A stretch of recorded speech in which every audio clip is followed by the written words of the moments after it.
I pledge allegiance to the flag of the United States of America and to the republic for which it stands, one nation, under God, indivisible, with liberty and justice for all. Thank you. Our first item on our agenda is our auditor's financial report. Bob.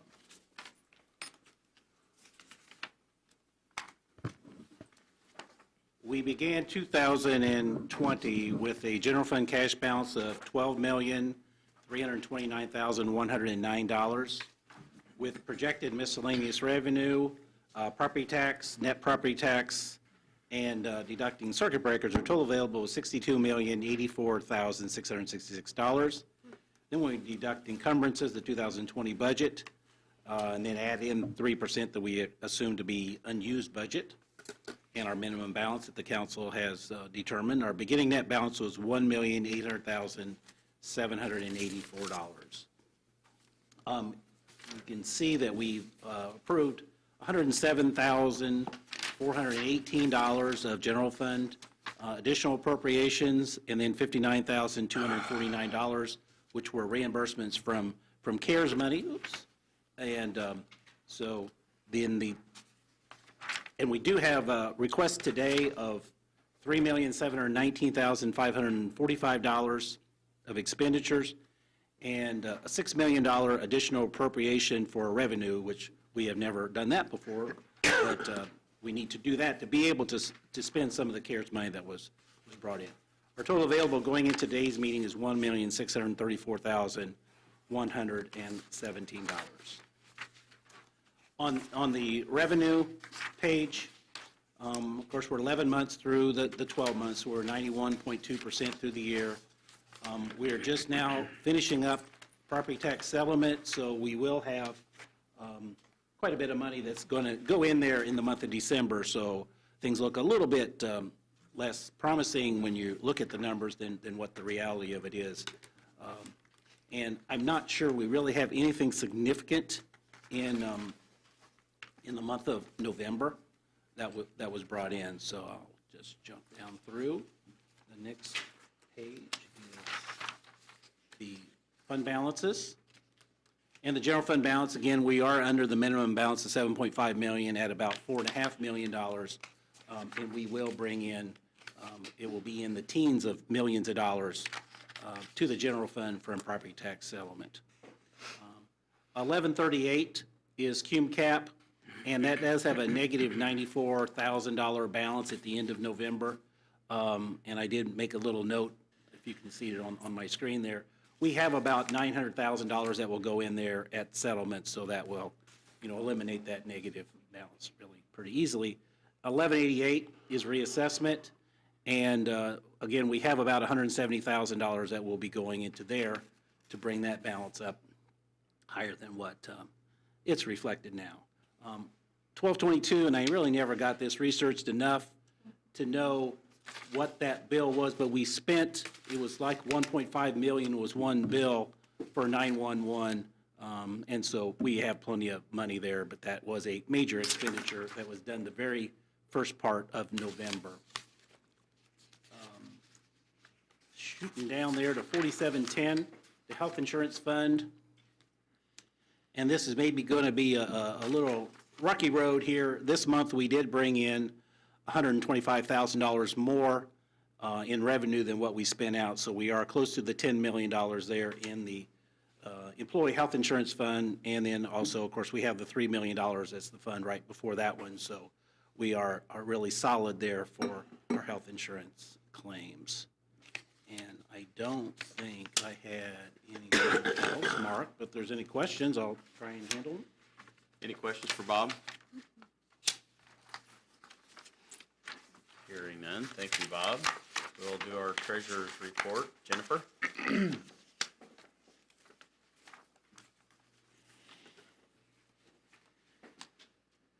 That I'm not this short.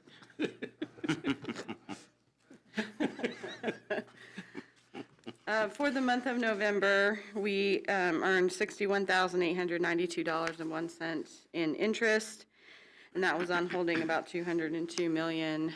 As Bob mentioned, we had our collection, and he's getting ready to do the settlement, so we are still sitting on quite a bit of cash. I believe you're looking at another week or so before that goes out.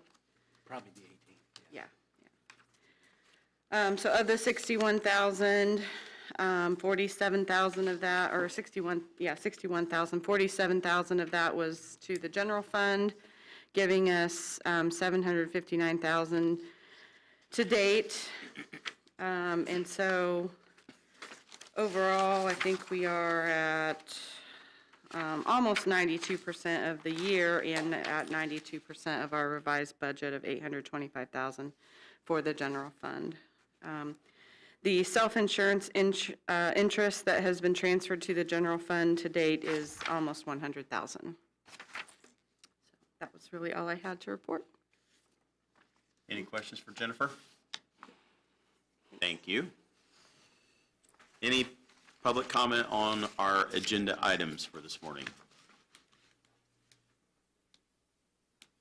Hearing none, we'll move on to our consent agenda from our November 10th meeting, the minutes and then all the transfers that are related there.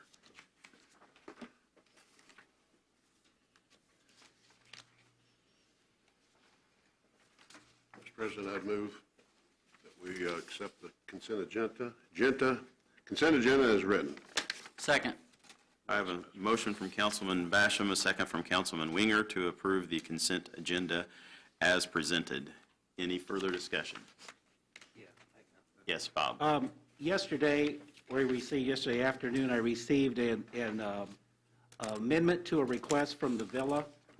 And the Villa is, they're trying to, cover the COVID-19, and they had some other professional services needs. And so the one that, if you can see this on the screen, this would be a revision from what was in the packet. So it's a little bit less in professional services need to be transferred, and she's going to have more overtime now that we finished this last pay period. She's going to need more needs. So it's just a little revision.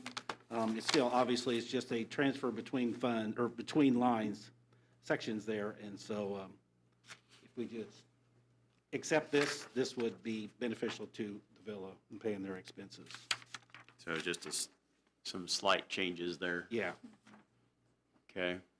Do we need to have that as an amendment, or can we just accept that in the consent agenda with that change made? I think you should have a motion to amend as recommended by the auditor. Okay. Do I have a motion to do so? So moved. Second. I have a motion on the floor to amend the consent agenda from Councilwoman Vernon, a second from Councilman Winger, with the above-mentioned items from the auditor. Any further discussion concerning that amendment? Hearing none, all those in favor say aye. Aye. Those opposed, the amendment passes. Now we're on to the motion on the floor for the consent agenda with the amendment. Any further discussion there? Hearing none, all those in favor say aye. Aye. Those opposed, consent agenda is approved. Additional appropriations.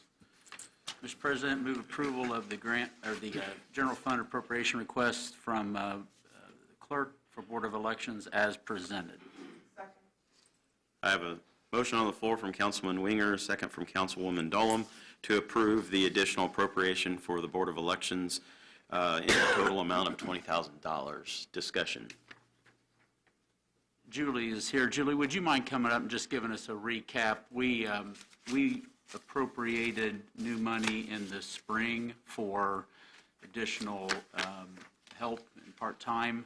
I think it was 50-some thousand. So this follow on and just bring us up to speed.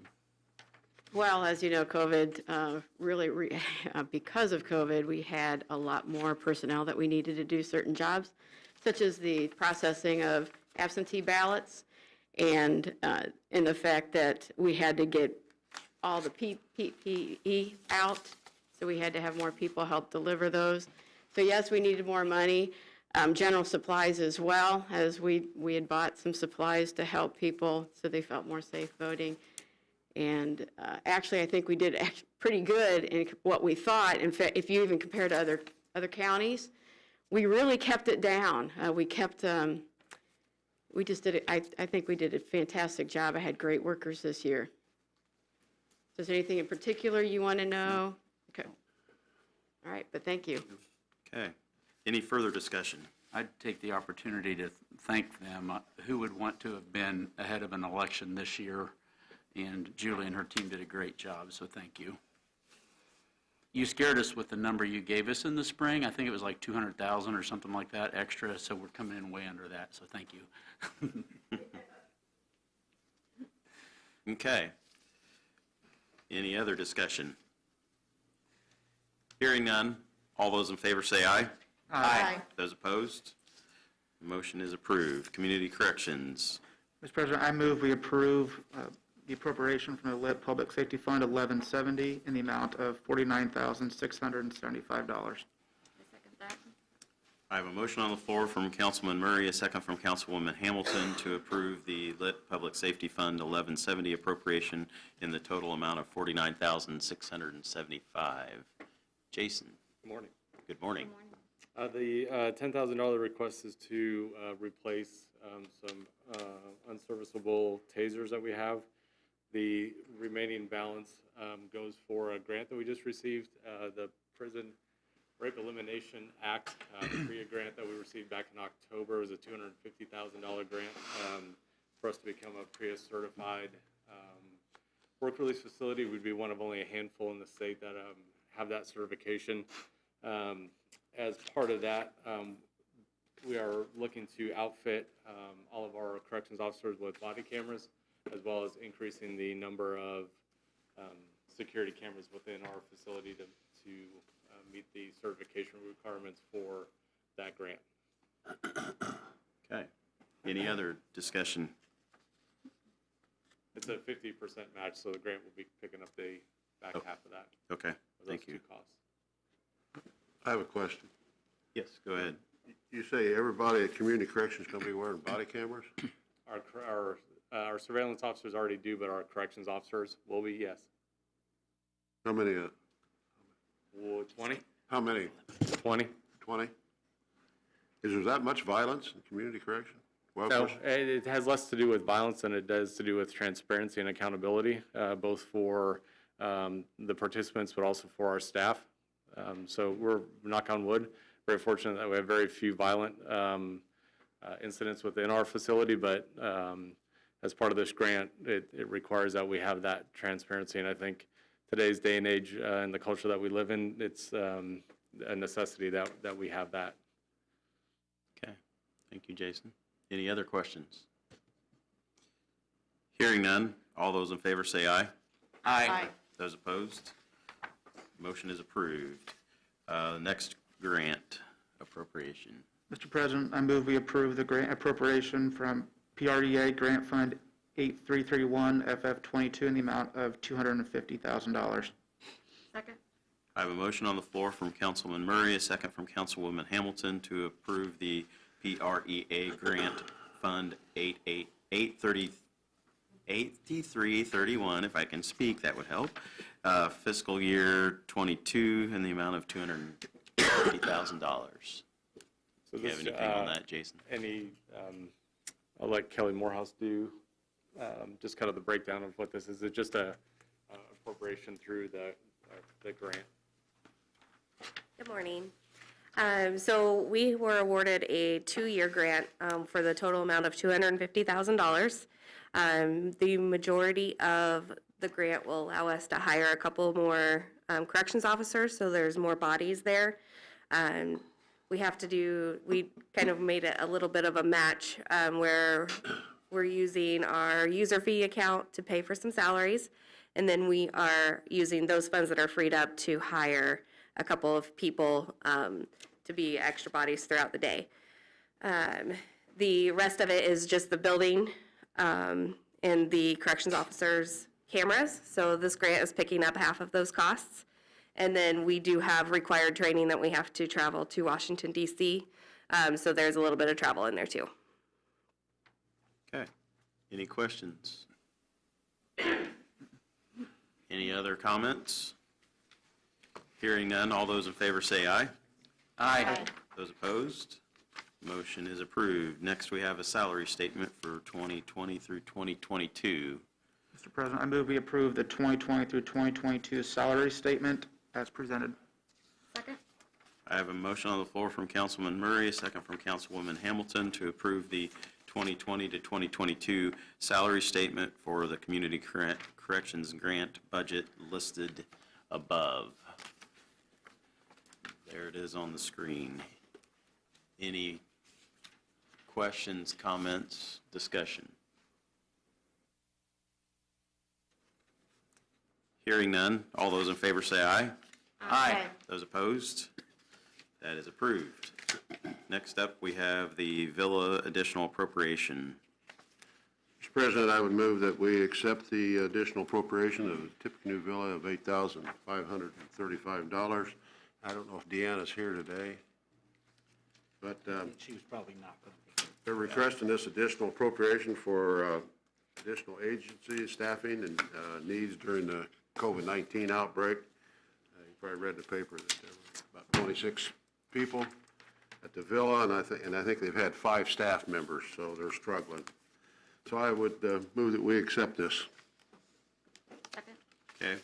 I have a motion on the floor from Councilman Basham, a second from Councilwoman Hamilton to give the approval for the additional appropriation of $8535 at other professional services. Discussion. Hearing none, all those in favor say aye. Aye. Those opposed? Motion is approved. Coroner, additional appropriation. I'll make a motion that we accept the additional appropriation as requested by the coroner.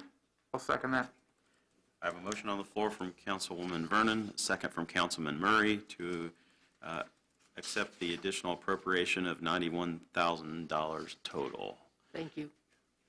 Discussion, Donna. Obviously, what's that song, "And the Beat Goes On"? That's our office. I can't get rid of the portable morgue. That's how busy we are. While many of you were enjoying Thanksgiving, we were doing 5 autopsies.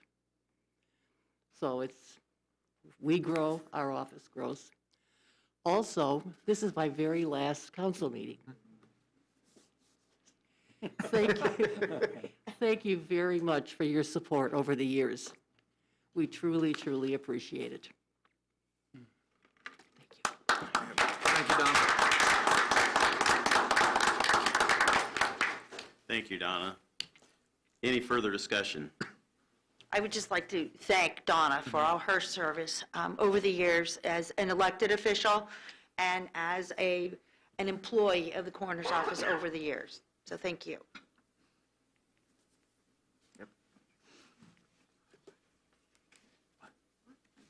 Highway. Oh. Okay. All right. Any other discussion concerning the additional appropriation? Hearing none, all those in favor say aye. Aye. Those opposed? That is approved. Thank you again, Donna, for all your service. Highway, Okay, motion to approve a fund appropriation 1176 in the amount of $299,160. do I have a second? Second. I have a motion on the floor from Councilwoman Hamilton, a second from Councilman Winger to approve the MVH Fund 1176 appropriation in the amount of $299,160. Stu? This is just sort of a bookkeeping issue. Y'all know our MVH fund has to be split. We have to do a minimum of 50% in restricted activity. When we hit the end of the year, we're able to total up all of our labor that's been expended and proven to be unrestricted, and we do this transfer. We have to do the appropriation, and then the ledger entry puts it into the proper account, more than you wanted to know. Okay, any further discussion? Hearing none, all those in favor say aye. Aye. Those opposed? Motion is approved. County Surtax Fund. Request for approval for appropriation of the co-share surtax fund of 4805 in the amount of $97,260. Second. Is that you, John? I have a motion on the floor from Councilwoman Hamilton, a second from Councilman Basham, to approve the county share of the surtax fund 4805 in the amount of $97,260. This is just making insurance money from the last accident that we had available for use in the purchase of the new three new trucks. Okay, any further discussion? Hearing none, all those in favor say aye. Aye. Those opposed? Motion is approved. The 2021 salary statement for highway. Motion for approval of 2021 salary statement of up to $17. Second. I have a motion on the floor from Councilwoman Hamilton, a second from Councilman Basham, to approve the 2021 salary statement up to $17 for part-time hourly wage. Just gives us the ability to hire an intern next summer to help with some of the construction inspection. We've got a lot going. Okay. All right. Any other discussion? Hearing none, all those in favor say aye. Aye. Those opposed? That is approved. Thank you. Thank you. All right, CARES Act reimbursement. Mr. President, I would move that we accept the CARES Act reimbursement for a bunch of money as written. Second. I have a motion on the floor from Councilman Basham, a second from Councilwoman Hamilton, to approve the CARES Act reimbursement to the general fund, general revenue of $6 million, and then the requested amounts of $3,719,545. Discussion. And clarify the transfer out. And this is, let me jump. I think I've got another little thing here. We have never done an additional appropriation for revenue before, and talking to the DLGF, that would be appropriate because we have all this new CARES Act money that's coming into our account, and the way we do, my uncommitted funds, we really would have money coming in that we couldn't spend. And so it is allowable to do an additional appropriation for revenue if revenue came in that was not anticipated when the budget was created. So we did have $4.4 million that was put into the general fund from the CARES Act. Today, I just got an email a little bit ago from Dawn saying we've got $1.7 million that's being deposited today. So that brings my total over $6 million, because I was thinking maybe we didn't want to appropriate the entire $6 million of revenue if we didn't have it. We knew we were promised it, but we just didn't physically have it yet. We now do. And so by doing this appropriation for $6 million, it increases my unappropriated balance by $6 million. So now one thing that we might want to consider that I did, that's my $3 million that I've got down there in the transfer out to another fund. Do we want to put some of this money aside into a rainy day fund for lit, which the commissioners created the fund yesterday to allow you to do that, to put the money into there. Because for the 2021 lit, that is based on a 14-month collection period, because the governor extended it out 2 months. So we're looking in what we receive in 2022 will be a 10-month collection period, some of those months which are going to be really restricted for income based on the COVID situation. So do we want to set this money aside? If we don't, we're just going to have a really, really high cash balance in the general fund at the end of the year, even if we do some of these other additional appropriations that are requested coming up here. So looking at what we have for 2020 distributed shares, we were at 11 million, 11.1 almost. 21, we went to 11.4 because that was the 14 months, and they added the 2 months because thinking that that was going to be about, so we wouldn't be seeing any reductions in 2021 when we would really have some needs. Looking at 2022, if the revenue goes down 20%, that's a $1.6 million decrease. If it goes down 5%, you're talking about a little bit less than $600,000 of decrease. And now I just put, well, what if COVID had never existed? And we normally get around a 4% increase. So in 2022, we would be having $11.8 million, and that would be $457,000 higher than what we received in 2021. So, I mean, this is just your call. Do we want to put some money aside?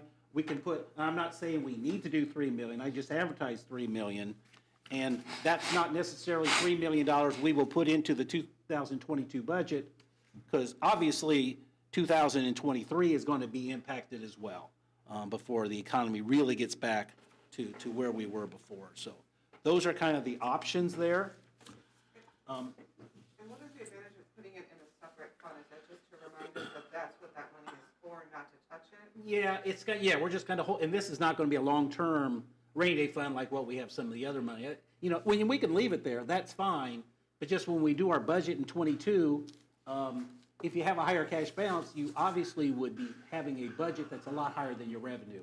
That just doesn't look so good. I mean, it's really the same sort of thing, but this is money that they have given us to help us for the future. And so just wanted to see if you wanted to put it aside and do it that way. And we can move it back and forth however we Yeah, want, there's yeah. no restrictions. It just has to be, I believe the statute says by resolution, and every time you do an additional appropriation, that basically is a resolution, so. And what I would probably, you know, we would put some of the money back into the '22 budget for sure. But just, and we can decide at that point how much, you know, if you put $3 million in there, maybe you want to put $1.5 million and save $1.5 million for something else, and. But it's a way to keep track of the money. Right.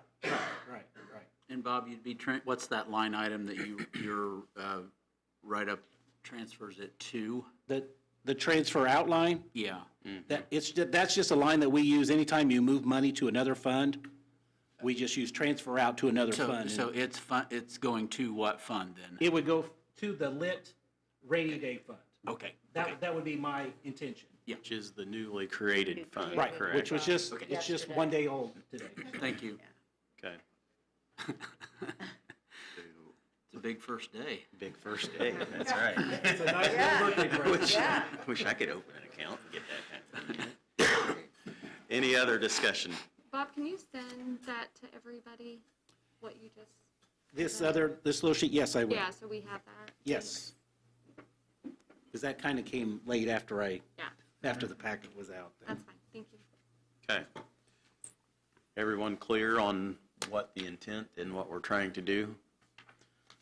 All right, so we have the motion on the floor for the appropriation for the additional revenue, and then the transfer out, and then the expenses that are listed.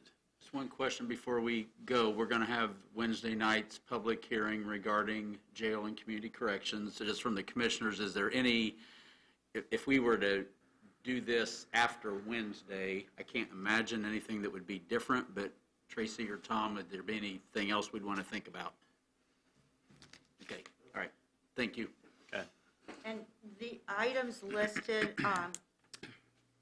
those for the appropriation, are the items that Commissioner Murtaugh spoke to us a couple meetings ago? Is that correct? Or is there anything different?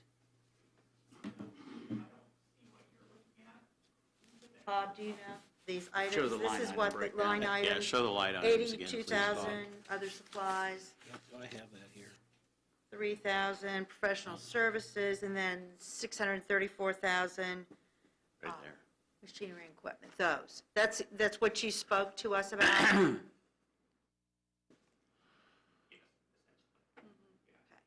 Okay.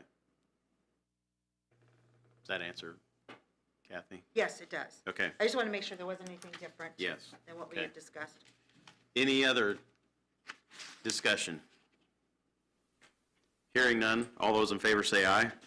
Aye. Those opposed? That is approved. Any, And that was just the 6 and the 3, right? Or was that all that whole list? that was the whole list. That was the whole list. That was what the motion was for. Okay. Okay. Committee reports.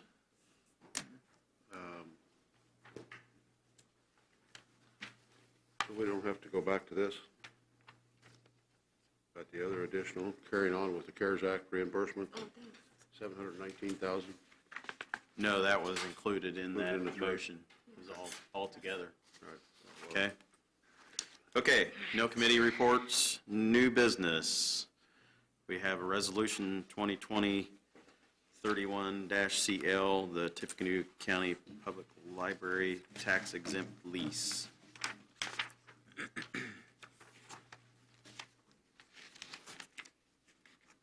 Do I have a motion?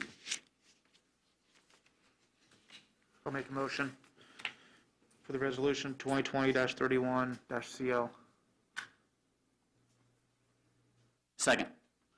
I have a motion on the floor from Councilman Murray, a second from Councilman Winger to approve the Tippecanoe County Public Library Tax-Exempt Lease, Resolution 2020-31-CL.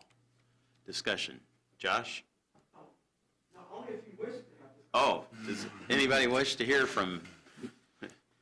Why don't you, so Yeah, we have something in the minutes? to Yes, describe. if you would, I think please. beneficial just to hear it. Describe what we've got going on. Absolutely.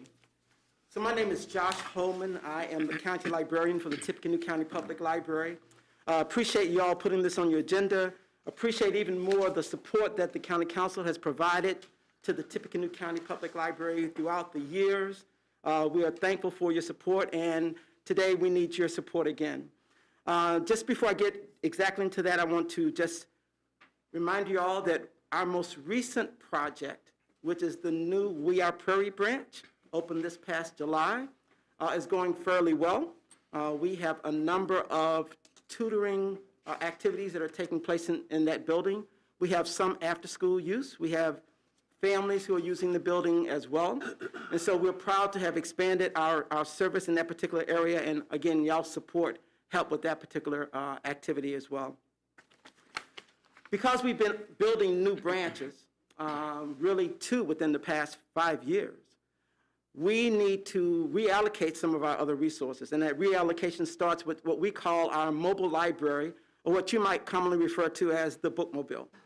So we've had a bookmobile since the early 70s for this library district. Our current bookmobile is about 18 years old. It requires a Class A CDL license because of the number of physical items we have on the vehicle. What we want to do is change vehicles and go to a step van type vehicle that does not require a Class A CDL, that will not be as loaded with books, that will not be loaded with as many books and physical items, but will be a vehicle that actually provides services sort of on under an awning, and still allow people to come into the vehicle as well. So we will have some shelving, but a number of our services will be done outside of the vehicle. We want to be able to visit daycares. Right now, we visit about 8 to 10 daycares. There are a lot more daycares in this community than 8 to 10. So there are more that we can visit. We want to visit senior citizens facilities. We do a couple of what we call book drop-offs, where we may leave a collection of 50 to 75 books for a month and a half or two, and then go back and collect them. But we can do something different in terms of interactions with the senior citizens. We want to visit more festivals and local events that happen, and with a smaller vehicle, we can do that as well. And we also can visit the schools in a very different way. And so we're trying to change vehicles. We'll go to a step van type vehicle. I do have a printout of this in color if you guys would like to see it, and if you are willing to touch paper, we have that available to you. But the step van type vehicle can be driven by any staff member. We will not put as much weight on it, and therefore will not require the Class A CDL license. It's about a $340,000 custom-built project that we would issue a 2-year bond for. That bond is a purchase lease agreement coming through the Indiana Bond Bank. And so we would make those payments back from our debt service. And our debt service is a part of our tax levy, which still will not increase over the next 2 years as we issue this new short-term small bond. I'll stop there and see if you all have questions, and do you want the photos or do you not? Morning, Josh. Morning. Hi, John. How you doing? I'm well. Hey, you had a big pause when you were explaining library. You said fairly. Fairly. What you want to expound on that? Sure. The idea, just like everything else that's going on in our community, the We Are Prairie branch opened under COVID-19 or in the COVID-19 era. And so we are not doing the same business that we're doing anywhere in our library system. So there are areas like the children's area that's brand new with things to touch and play with. It has caution tape because we can't have kids playing in there. We can't keep up with that cleanup. So it's doing fairly well. Overall, the entire library system is doing about 30 to 35% of the normal business that we do. And that's by way of people coming in and out of the library, as well as people checking out things. And part of what's keeping us going is actually people who are using our digital resources. So that's why I say fairly. And actually, the building has just been open since July. So we're from July to this December. We don't even have a full 6 months yet. Thanks, Josh. Sure. Josh, so this will be serviced out of, like you said, your debt service fund? Yes. No new taxes would be imposed then for this. What's your long-term strategy? Is digital going to be where we're headed with access for daycares and nursing homes, or will the library be relying on paper books for the infinite future? Okay, so you really put me on the spot there, Roland. Answer it my answer to this, no, it's fine. It's to the fine. extent that you feel comfortable. I always speak my mind. It's just kind of who I am. All right. But I think when this answer, and I usually really make sure and say to folks, if you are a native Hoosier, I'm probably about to offend you.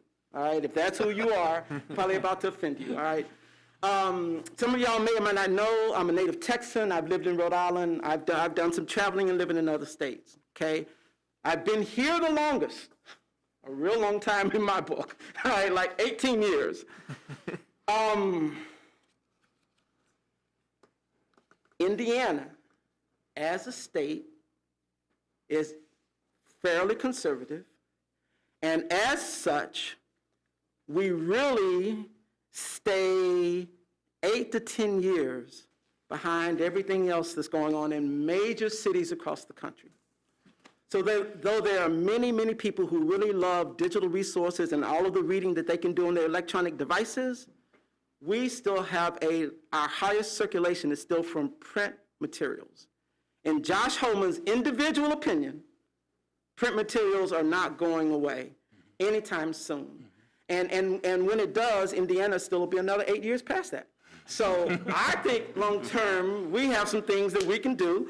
And really, I was going to close with letting you know that I would like y'all to be aware that we, TCPL, will be back in front of the County Council next summer, probably late summer, because our next major project is a renovation of the downtown library, and we will issue a new bond for that, and will probably be the largest bond that we've issued since, with We Are Prairie. And by the way, our total debt service for the Tippecanoe County Public Library, even with this bond, is just going to be about $5 million. All of that is with We Are Prairie, because Wyandotte out near Maya on 26 is already paid off. Downtown is paid off. Klondike is paid off. Everything is paid off. We're trying to use our money very wisely, be good stewards of property tax dollars. Thank you, Josh. Sure. Okay.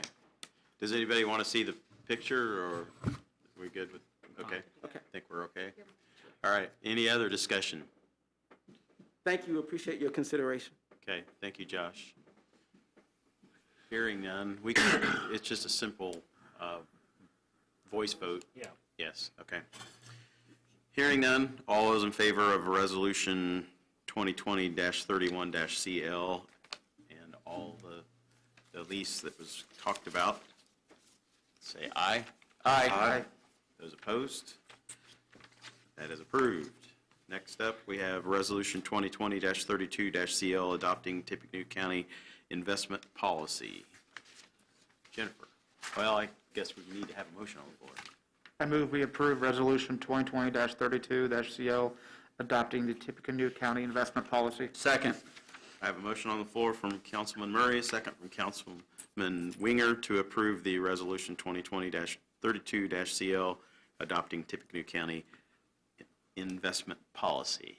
Jennifer. Yes, I'm asking you to readopt our investment policy, which you're asked to do every 4 years. There isn't anything by statute that has changed, allowing or disallowing any of the investments or any part of the policy that I would have recommended a change for. So it is the same policy that we're currently operating under. One consideration and conversation that I've had with the investment brokers that we use has just been, in light of COVID and the pandemic, should we consider any change to our policy for selling any bonds that might be downgraded?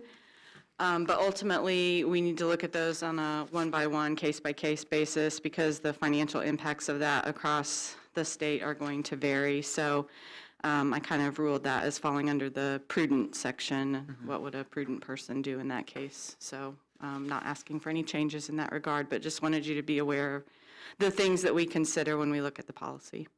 Okay, thank you. Thank you. Any other discussion? Hearing none, all those in favor say aye. Aye. Those opposed? That is approved. Unfinished business. Not hearing any. Commissioner FYI.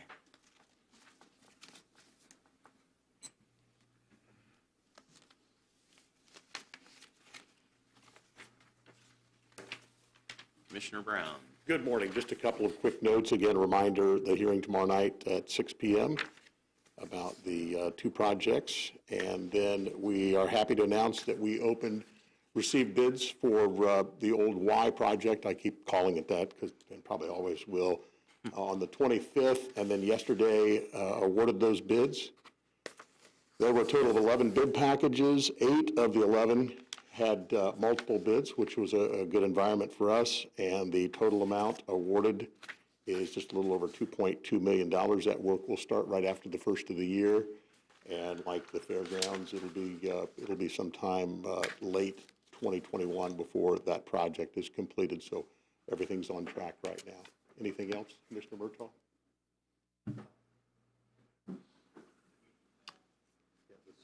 6 p.m. meeting again tomorrow, and you should have been sent the links and links. The and link everything.